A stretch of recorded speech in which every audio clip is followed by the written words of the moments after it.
సంవత్సరానికి కూడా ఒక కొబ్బరికాయ కూడా కొట్టలేదు. అట్లా ఉంది. ఎందుకంటే ఫండ్స్ కూడా రిలీజ్ అవ్వట్లేవు. సో ఇవన్నీ చూసిన తర్వాత అందరు కూడా చదువుకున్న వాళ్ళు కూడా, అందరు ఎడ్యుకేటెడ్ పీపుల్ కూడా ఖచ్చితంగా పాలిటిక్స్లోకి రావాలి. అండ్ బీఆర్ఎస్తోనే అభివృద్ధి సాధ్యం అవుతుంది అని ఒకసారి అది అందరికీ అర్థం అవుతుంది ఆల్రెడీ.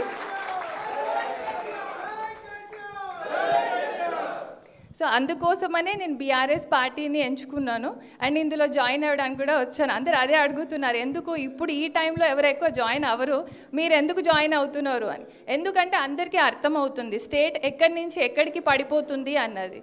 సో అందరూ కూడా, ప్రతి ఒక్క వృత్తిలో ఉన్న వాళ్ళు కూడా పాలిటిక్స్కి రావాలి. అండ్ స్టేట్ డెవలప్మెంట్ అన్నది not only in politicians hands, ఒక రాజకీయ నాయకులు, లీడర్స్ దగ్గరనే కాదు, ప్రతి ఒక్క వృత్తిలో ఉన్న వాళ్ళు కూడా వాళ్ళ రాష్ట్రం అభివృద్ధిని వాళ్ళ బాధ్యతగా తీసుకున్నప్పుడే అది ముందుకు వస్తుంది. కాబట్టి అండ్ బీఆర్ఎస్ పార్టీతోనే మనకి అభివృద్ధి వచ్చింది అన్నది మన అందరికీ తెలుసు. సో నేను ఇంకా చాలామంది కూడా, ఒకవేళ ఈ స్పీచ్ విన్న వాళ్ళు ఎవరికైనా నేను చెప్పేది అంటూ ఉంటే ఒకటే, అందరూ కూడా రాజకీయాలలోకి రండి. ఏజ్, వాళ్ళ ప్రొఫెషన్ అవన్నీ చూసుకోకండి. ఎందుకంటే ఏ ఏజ్లోనైనా ఏ ప్రొఫెషన్లోనైనా ఎవరైనా రాణించగలుగుతారు మనం హార్డ్ వర్క్ చేస్తే.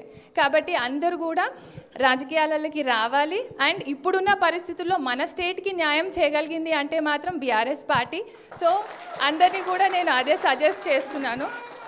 Thank you very much. జై తెలంగాణ.